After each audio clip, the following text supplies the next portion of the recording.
الامور. من الحاجات برضو المهمه بالنسبه لسفريه بكره ان شاء الله لجنوب افريقيا، الماتش زي ما حضراتكم عارفين ماتش اورلاندو بايرتس يوم السبت الساعه 3 العصر. ان قرر كولر ان داري ووسام يبقوا مع البعثه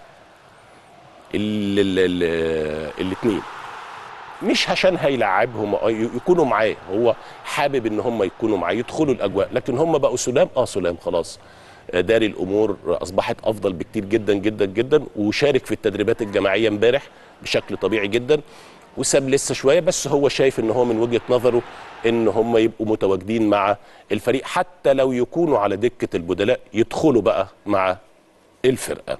وكذا امام كمان مسافر مع الفرقه. خلي بالكم الاجانب ده السيستم بتاعه، اللعيب غلط اتعاقب ينزل الملعب، هي كده.